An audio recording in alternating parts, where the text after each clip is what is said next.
In this video we are about to get started with understanding dy by dx part 2 और ये definitely last video होने वाली है। इस वीडियो को देखने के बाद और कोऑर्डिनेट के कुछ बेसिक लेक्चर्स देखने के बाद आप AOD पढ़ने के एलिजिबल हो जाते हो। तो सबसे पहली चीज़ ये है कि जो भी इस वीडियो को देख रहा है वो मेरी कोऑर्डिनेट ज्योमेट्री की कुछ वीडियोज़ को जाके देख ले, जिनका डिस्क्रिप्शन में लिंक डाल रखा है ना।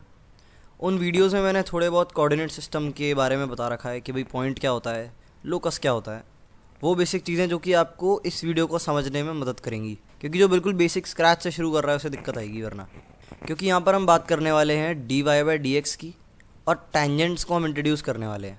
तो टेंजेंट्स को इंट्रोड्यूस करने से पहले आपको कर्व के बारे में थोड़ा पता होना चाहिए, और कर्व को तो हम प्लॉट ही करते हैं किसी ग्राफ पे, इसलिए आपको ग्राफ और कोऑर्डिनेट एक्सिस के बारे में अच्छे से पता होनी चाहिए चीज़ें, बिल्कुल कोर से, मतलब बेसिक चीज़ों की बात कर रहा हूँ। तो जाके उन वीडियोज़ को देख लो, बहुत ज़्यादा देर की नहीं है वो, 20-25 मिनट की होंगी मैक्स टू मैक्स। डिस्क्रिप्शन में तुम्हें लिंक मिल जाएगा। तो कुछ बेसिक चीज़ें जैसे कि हमने देखा था कि किसी भी पॉइंट को हम x, y से डिनोट करते हैं ना, और फिर हमारे सामने अलग अलग तरह के कर्व आते हैं। जैसे कि एक आ जाएगा हमारा y बराबर x²। तो ये एक्चुअली में एक लोकस है जिस पे बहुत सारे पॉइंट्स हैं इस फॉर्म के, हमारे x, y के बहुत सारे पॉइंट हैं यहाँ पे। पर ये पॉइंट कुछ इस तरह से है कि यहाँ पर अब ये जो y है ये x² के बराबर होना चाहिए। जैसे कि 1, हमारा 1 हो जाएगा, 2, 4 हो जाएगा, 3, 9 हो जाएगा, और 1.5, 2.25 हो जाएगा, है ना। इस तरह के पॉइंट इस कर्व पे हमारे लाया करते हैं। और अगर तुम इन सारे पॉइंट्स को एक जगह पे रख दोगे, ये इनफाइनाइट पॉइंट्स में अगर तुम जोड़ दोगे, तो तुम्हें बेसिकली दिखने में एक ऐसा कर्व मिल जाएगा जो कि हमारा y बराबर x² का ग्राफ होता है। ठीक है, कोई भी पॉइंट उठा लो इस कर्व पे, है ना। जैसे कि ये कोई पॉइंट देख लो, ये पॉइंट इसी फॉर्मेट का होगा, x1, का होल स्क्वायर। क्योंकि ये जो y है ये खुद x² के बराबर है, ये हमें इक्वेशन बताती है। अब तुम पूछोगे यार इन ग्राफ्स की क्या ज़रूरत है इतनी ज़्यादा। भाई साहब बहुत ही ज़्यादा ज़रूरत है, ज़रूरत से ज़्यादा ज़रूरत है। हम इतनी सारी इक्वेशंस पढ़ते हैं। जैसे चलो मैं एग्जांपल देता हूँ, तो मैं बड़ा बेसिक एग्जांपल देता हूँ। जैसे कि तुम्हारे सामने इधर रखा है s = ut + ½ at²। अब ये तुम्हारी एक इक्वेशन है, सभी को याद होगी यार, ये तो 10th क्लास की इक्वेशन है। इसका भी हम ग्राफ प्लॉट कर सकते हैं। ये भी एक्चुअली में एक क्वाड्रेटिक इक्वेशन है, और जब हम इसका ग्राफ प्लॉट करते हैं तो हम चीज़ों को और बेहतर तरह से समझ पाते हैं, विजुअलाइज कर पाते हैं। एक तो होता है कि अलजेब्रिकली वही से सॉल्व कर दिया, आंसर निकाल दिया। एक होता है ग्राफ की मदद से और कॉम्प्लेक्स चीज़ों को निकालना, इसीलिए हमारा ग्राफ जो है बहुत ज़्यादा इंपॉर्टेंट होता है। तो बेसिकली इसमें s = ut + ½ at² को अगर हम प्लॉट करना चाहेंगे तो किस तरह से प्लॉट करेंगे, एक बार इस चीज़ पे ध्यान देंगे हम। तो ये हो जाएगा हमारा y = ux + ½ ax², है ना। यहाँ पर x तुम्हारा t के बराबर है और s तुम्हारा y के बराबर है। तो मैं ऐसा भी कह सकते थे कि भाई ये इसको मैं जो है आज t एक्सिस बोल देता हूँ और इसको मैं s एक्सिस बोल दे रहा हूँ। पर t और s में हम ज़्यादा मतलब फेमिलियर नहीं होते, इसीलिए हम x और y ही रहने देंगे।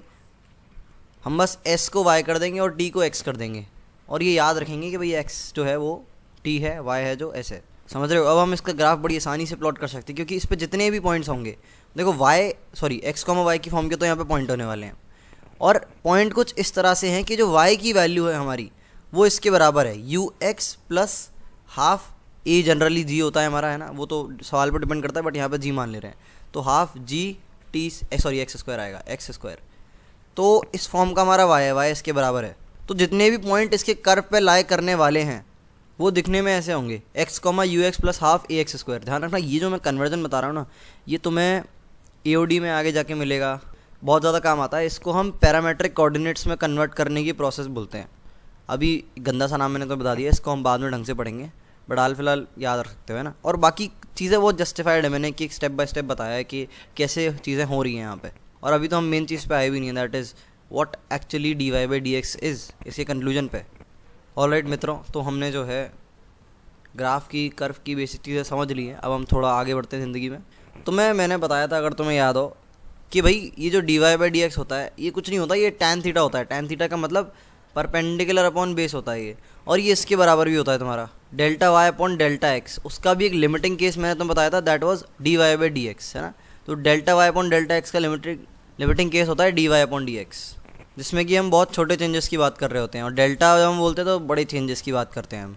तो यहाँ पर हम आज सच जानने वाले हैं कि भाई ये लोग इतने सालों से बोलते आ रहे हैं x², इसका डिफ्रेंसिएशन भाई 2x आ कैसे जाता है, इस चीज़ का मतलब क्या है। ये लोग sin x कान पे चिल्लाए जा रहे हैं इतने टाइम से, sin x का डिफ्रेंसिएशन भाई cos x होता है, ये आ कहाँ से रहा है, इसका मतलब क्या है एक्चुअली में।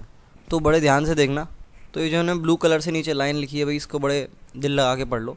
dy by dx is nothing but rate of change in y with respect to that of x। Rate of change in y with respect to x, मतलब x भी चेंज हो रहा है, y भी चेंज हो रहा है, पर हम दोनों का एक दूसरे के रिस्पेक्ट में रेट ऑफ चेंज निकाल रहे हैं ना। dy by dx होता है तुम्हारा dx by dy भी हो सकता है। dx by dy जो हो जाएगा वो तुम्हारा हो जाएगा rate of change in x with respect to y। तो ये इसको बोलने का तरीका होता है, और जो इंग्लिश लिखी है वो अपने आप में जस्टिफाइड भी है, वो मैं समझा भी रही है कि भाई एक्चुअली में इसका क्या मतलब होता है कि भाई y में कितना चेंज हो रहा है as compare to change in x, मतलब x भी चेंज हो रहा है y भी चेंज हो रहा है, पर दोनों एक दूसरे के रिस्पेक्ट में कितना चेंज हो रहे हैं। तुम अगर ध्यान से देखोगे इस कर्व में, मैं अगर इस पॉइंट से इस पॉइंट पे आ जाता हूँ तो हमारा x कोऑर्डिनेट भी चेंज हुआ है, हमारा y कोऑर्डिनेट भी चेंज हुआ है। देख पा रहे हो ध्यान से? देखो इस पॉइंट का मान लो x कोऑर्डिनेट है x1, y1 और इसका है x2, y2। और अब तुमसे ये लोग बोल रहे हैं कि भाई तुम ना हमें कैलकुलेट करके बताओ delta y upon delta x। तो तुम कैसे कैलकुलेट करोगे? तुम सिंपली बोलोगे कि भाई ये जो है तुम्हारा हो जाएगा y2 minus y1 divided by x2 minus x1। कितना आसान है ना? यही तुम्हारा एक्चुअली में dy बाई dx होता है, पर अलग तरह से थोड़ा है ना, थोड़ी देर में बताऊंगा। अभी हम डेल्टा का डिस्कशन कर रहे हैं। डेल्टा मतलब बड़ा चेंज हो गया, देख रहे हो कितना ज़्यादा बड़ा चेंज हो गया, कितना ज़्यादा अंतर है इसके बीच में। तो कर्व में हम आगे बढ़े हैं ना, आगे की डायरेक्शन में बढ़े, तो हम x1 से x2 पे आ गए, y1 से y2 पे आ गए, और फिर हमने delta y upon delta x calculate किया, तो भाई ये एक्सप्रेशन आ गया हमारा, कोई दिक्कत नहीं है। थोड़ी सफाई से लिख लेते हैं वैसे। अब तुम बड़े ध्यान से देखना, क्योंकि मैं एक रास का जो है पर्दा करने वाला हूँ फाश। जो हम इतनी देर से बोल रहे थे कि भाई ये जो dy बाई dx है हमारा, यहाँ पर लिख देते हैं dy बाई dx, ये हमारा परपेंडिकुलर अपॉन बेस ही है। एक्चुअली में ये भी तुम्हारा परपेंडिकुलर बेस ही है। इसका मतलब ये जो एक्सप्रेशन है ये कोई परपेंडिकुलर है, और ये जो एक्सप्रेशन है ये कोई बेस है किसी ट्रायंगल का। Definitely yes. अब उस ट्रायंगल को हमें ढूंढ के निकालना है। देखो यहाँ पर मैंने तुम्हें पहले से रिज़ल्ट बता दिया था, और उस रिज़ल्ट को हम ढूंढ के निकाल रहे हैं ना। इस चीज़ को एक्चुअली में इन्वेंट करने की प्रोसेस अलग होती है, जो कि मैंने एक वीडियो में एक्सप्लेन करी थी किसी और चैनल पे। अगर अभी भी वो एग्जिस्ट करती होगी तो उसका लिंक मैं डाल दूंगा। तो हम यहाँ पर आ गए थे कि भाई ये तो परपेंडिकुलर है, ये बेस है, अब हमें ट्रायंगल ढूंढ के निकालना है भाई कहाँ है वो ट्रायंगल, कहाँ है वो रेस्टमेंट ट्रायंगल जिसका ये परपेंडिकुलर अपॉन बेस है। तो ध्यान से देखते हैं। पहले तो मैं चीज़ों को सफाई से लिख लेता हूँ। ये x1, y1 हटाओ यहाँ से। ध्यान रखना है ना, दिमाग में ध्यान रखना कि ये नीचे वाला x1, y1 है और ऊपर वाला x2, y2 है। अब ध्यान से देखो इस ट्रायंगल को। मैंने इन दोनों पॉइंट्स को ज्वाइन करते हुए पहले तो एक लाइन बनाई। अरे बाप रे, तो खतरनाक लाइन बन गई। एक स्ट्रेट लाइन बनाई है ना। ये जो वाइट वाली लाइन है ये तो कर्व है हमारी, मैं बना रहा हूँ स्ट्रेट लाइन येलो कलर की, जो कि दिखने में लगभग ऐसी होगी, भी थोड़ी टेढ़ी हो गई, बट मानो कि ये स्ट्रेट है। और एक ये ट्रायंगल बनाया मैंने। एक्चुअली में ये ट्रायंगल है जिसकी मैं बात कर रहा था। कैसे भाई, कैसे कैसे कैसे आया ये? इसका कोऑर्डिनेट देखो x2, y2 था, और इस नीचे वाले ब्लू पॉइंट का है x1, y1। अब तुम अगर ध्यान से देखोगे तो इस ट्रायंगल का जो बेस है, जो येलो वाला ट्रायंगल है उसका जो बेस है, उसकी जो लेंथ है वो तुम्हारी x2 माइनस x1 के बराबर है। मुझे नहीं लगता ये मुझे बताने की ज़रूरत है, क्योंकि ये मैंने भाई साहब कोऑर्डिनेट की वीडियोस में कई बार एक्सप्लेन किया, डिस्टेंस फार्मूला और सेक्शन फार्मूला बताते वक्त। और ये जो येलो वाली लेंथ है ये तुम्हारी हो जाएगी कितनी भाई, येलो पेन लेता हूँ, y2 माइनस y1। अब तुम इन दोनों को डिवाइड कर दो तो तुम्हारा क्या आ जाएगा, इस ट्राइंगल का tan थीटा आ जाएगा। थीटा हम ये मान रहे हैं। समझ पा रहे हो कितनी अमेजिंग चीज़ हमने यहाँ पे क्रैक कर ली इस ट्राइंगल का tan थीटा। पर ऐसा क्या खास है भाई इस ट्राइंगल में, ध्यान से देखते हैं। तो ये जो सारी चीज़ें हमने साइड में रख दी, अब हम एक और नया कोऑर्डिनेट प्लेन बनाएंगे और उसमें चीज़ों को थोड़ा और बेहतर तरह से समझने की करेंगे कोशिश। तो ये बन गया हमारा नया कर्व, और ये हमारे 2 पॉइंट x1, y1 और x2, y2। और हमने इन दोनों को एक्चुअली में पिछले वाले एग्जाम्पल में यहाँ पर इन दोनों को ज्वाइन करके एक लाइन बनाई थी, तो फिर बना लेते हैं। तो भाई ये लाइन हमने बना ली, और बेसिकली ट्रायंगल कौन सा था हमारा, ये तो भाई हाइपोटेन्यूज वाला पार्ट था जो 2 पॉइंट्स के बीच में, और ये जो था हमारा परपेंडिकुलर था ट्रायंगल का, और ये जो है हमारा बेस था, और ये जो था हमारा थीटा था। अब तुम ध्यान से देखो, ये जो येलो वाली लाइन है इसका जो स्लोप है वो हम बड़ी आसानी से कैलकुलेट कर सकते हैं इस मेथड से।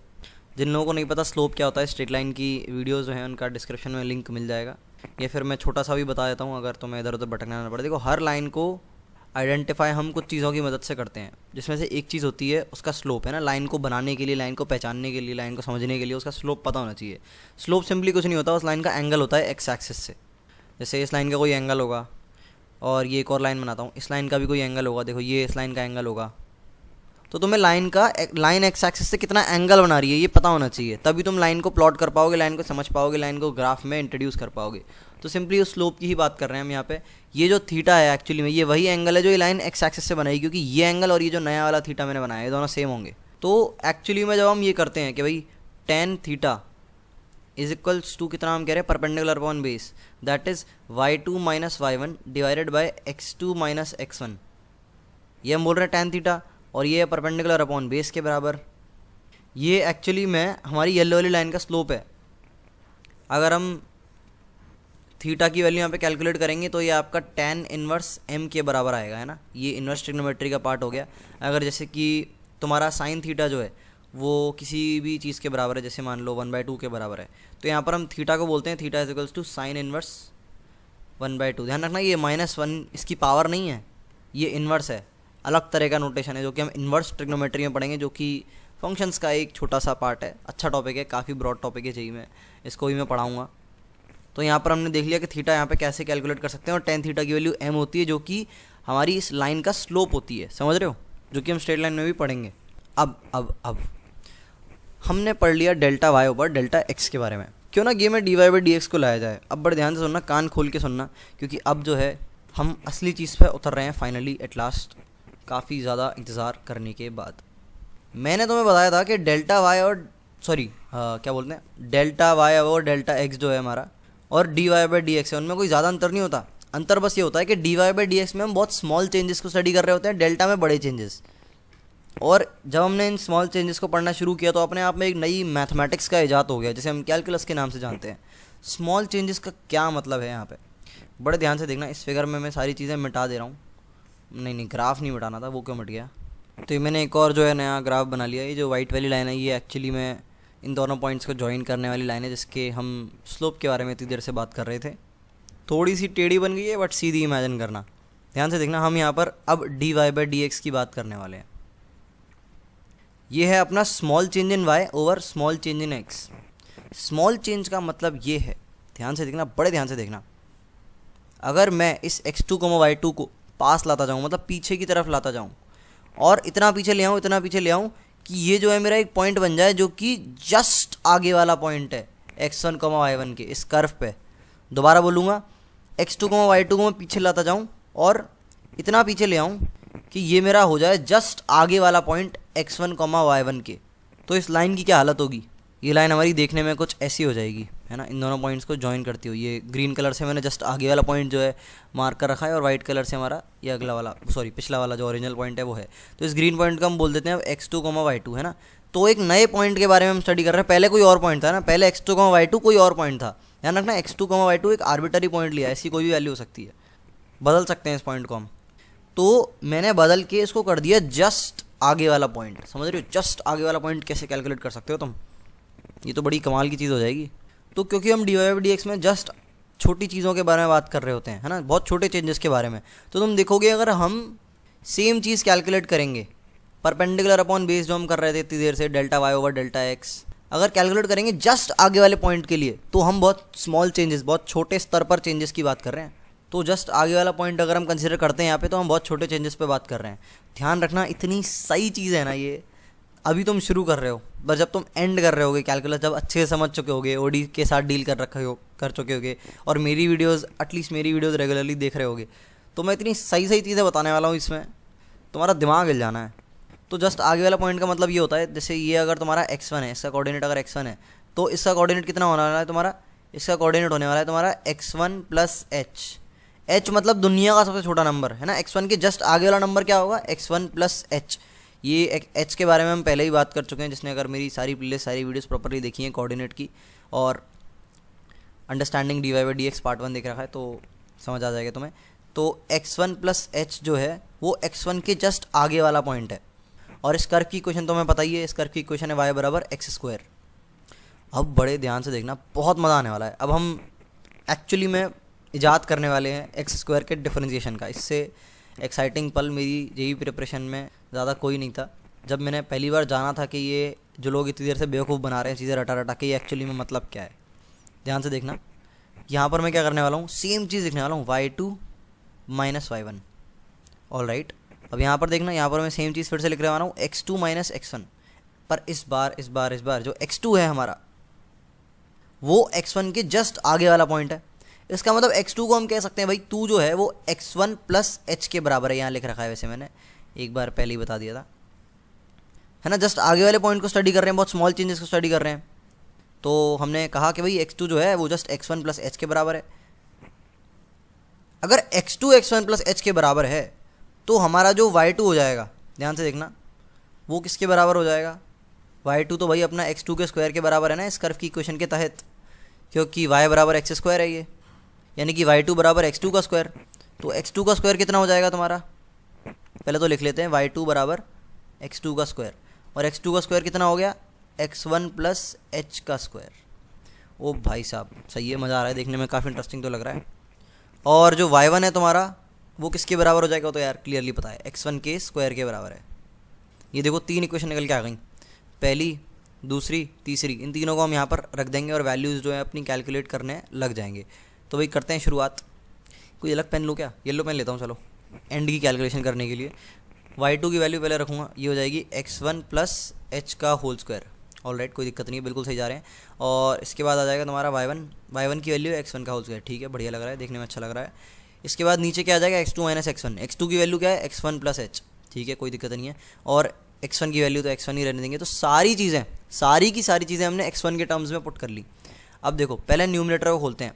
तो a प्लस बी का होल स्क्वायर तो तुम्हें पता है, ऊपर न्यूमरेटर में देखोगे तो x1 के स्क्वायर से x1 का स्क्वायर कट जाएगा, ऊपर बचेगा h स्क्वायर प्लस 2x1h। ठीक है, क्लियर है, चोरी नहीं करिए, ध्यान रखना, x1 का स्क्वायर से x1 का स्क्वायर काट दिया न्यूमरेटर में मैंने। और फिर इसके नीचे आएगा तुम्हारे पास, ये x1 कट जाएगा, नीचे आएगा तुम्हारे पास h, और h से h काट दो तो ये तुम्हारे पास एट दी एंड निकल के आएगा 2x1 प्लस h। अब यहाँ पर कैलकुलस में हम बहुत ज़्यादा अप्रॉक्सीमेशंस का इस्तेमाल करते हैं, तो हम मान रहे हैं कि ये नंबर रफली जो है तुम्हारा 2x1 के बराबर होगा। काफ़ी लोगों ने देख लिया होगा कि जो रहस्य में हमें राज निकालना था कि भाई एक्स स्क्वायर का डिफरेंशिएशन 2x कैसे आता है, हम एक्चुअली में निकाल चुके हैं। समझ पा रहे हो क्या हुआ? ये आंसर आ गया तुम्हारा, ध्यान से देखो, एक्स स्क्वायर का डिफरेंशिएशन 2x होता है, ये 2x1 जो है तुम्हारा वही है। तो तुम देख पा रहे हो हमने कैसे इस चीज़ को डिराइव किया। हमने बहुत ही ज़्यादा छोटे से स्मॉल चेंजेस को स्टडी किया यहाँ पे, और हमने rate of change in Y over rate of change in X, जिसको हम ऐसे करके ही बोल सकते हैं, rate of change of Y with respect to X, को कैलकुलेट किया एक पर्टिकुलर पॉइंट के लिए, जैसे हम x1 के नाम से जानते थे। उसका जस्ट अगला वाला पॉइंट था x2, y2। हमने इस बात का इस्तेमाल किया कि ये जस्ट अगला वाला पॉइंट है, और हमने इस इक्वेशन का इस्तेमाल किया x2 equals to x1 plus h, और बहुत सारी चीज़ें डिराइव कर ली। डेफिनेटली कर्व की इक्वेशन हमें पहले से पता होनी चाहिए थी।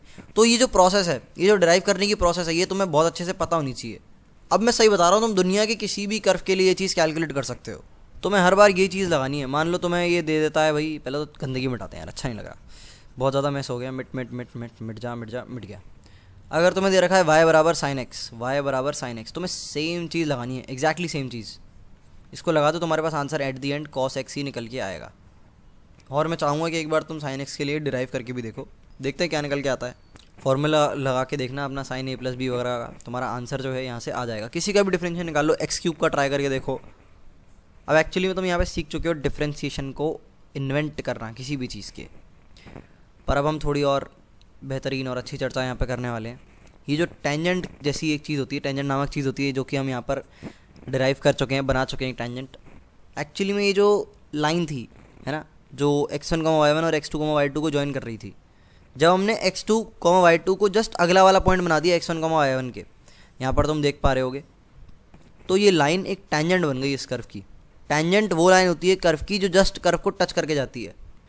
वैसे ये सही डेफिनेशन नहीं होती, सही डेफिनेशन और ज़्यादा एक्यूरेट होती है, बट अभी ठीक है, हम टेंजेंट की थीसिस नहीं कर रहे हैं, तो अभी के लिए इतना ही काफ़ी है। और इस टेंजेंट के बारे में हम और बातें कर रहे होंगे अपने AOD नामक चैप्टर में, कि भाई एक्चुअली में चीज़ क्या होती है। और ये जो हमने अभी चीज़ बोली है, rate of change of position with respect to time, ये बड़ी कमाल की चीज़ है।